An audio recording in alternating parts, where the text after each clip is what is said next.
इस कार्यक्रम में मंचासी हमारे विधायक, जहाँ मेरा पैतृक घर है, वहाँ के विधायक माननीय श्री ललन पासवान जी,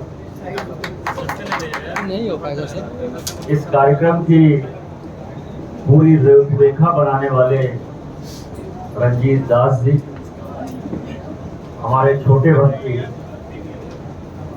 आलोक पासवान जी, जो कि एससी मोर्चा के अध्यक्ष भी हैं जिला के, और आए हुए तमाम पदाधिकारीगण,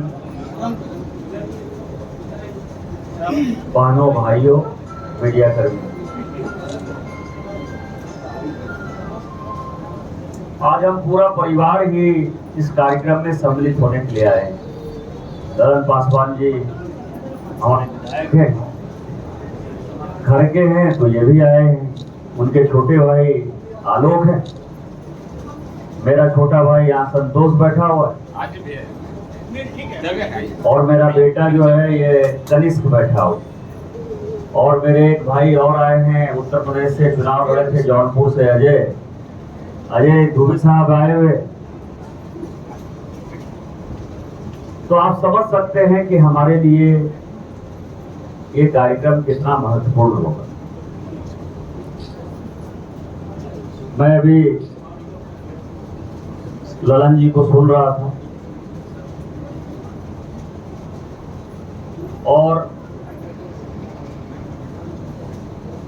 ललन जी को मैं वर्षों से जानता हूं, और हमेशा इन्होंने समाज की उन्नति के लिए, समृद्धि के लिए, इसके विकास के लिए, बच्चों के विकास के लिए हमेशा संघर्ष किया है, लड़ाई की। आलोक को भी मैं जानता हूं, लेकिन हाल फिलहाल के दिनों में मैं जिनके संपर्क में आया, और संपर्क का कारण केवल सामाजिक था, रंजीत दास जी के संपर्क में। एक लड़का है, कम उम्र का लड़का है,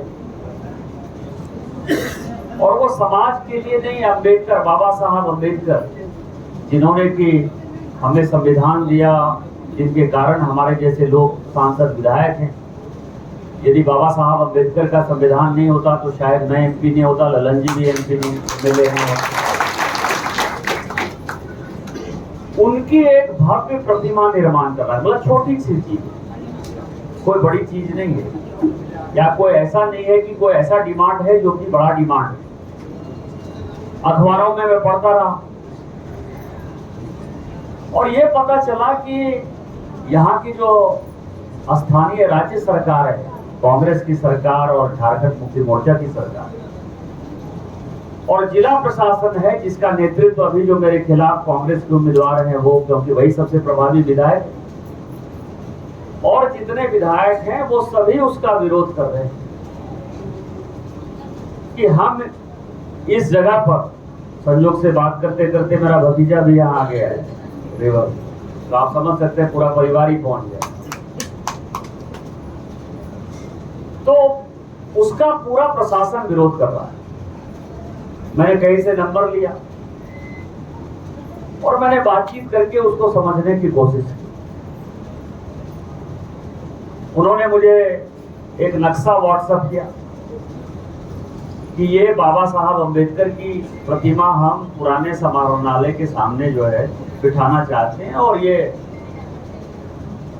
हमारा नक्शा है। मेरा नक्शा तो ठीक है, ये बनेगा कैसे? क्या समाज सहयोग करेगा?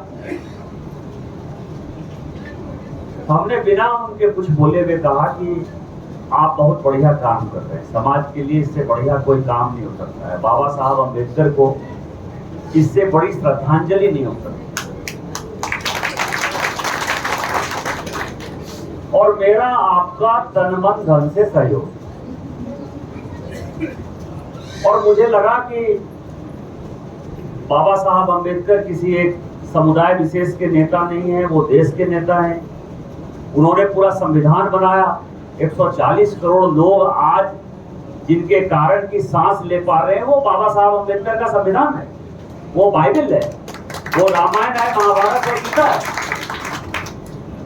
तो जिस आदमी ने मुझे संविधान दिया उसका विरोध शायद कोई नहीं कर पाए, लेकिन मैं गलतफहमी का शिकार हूं।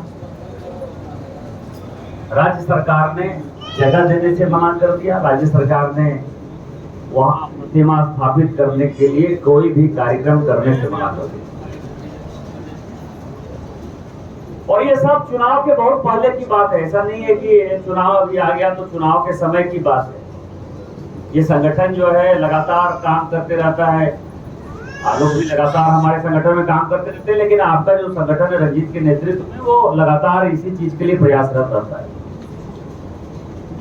अब सवाल ये है, यदि बाबा साहब अम्बेडकर की प्रतिमा गोड्डा में नहीं लगेगी, इस देश में नहीं लगेगी, तो क्या विदेश में लगेगी?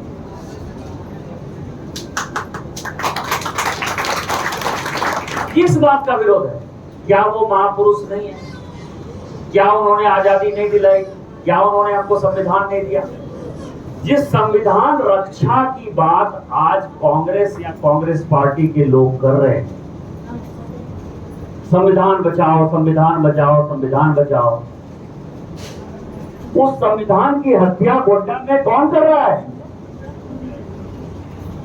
संविधान किसने दिया? किसका संविधान बचाने की बात कर रहे हो? संविधान तो बाबा साहब अम्बेडकर ने दिया ना। तो जब उनकी आपका सम्मान नहीं कर रहे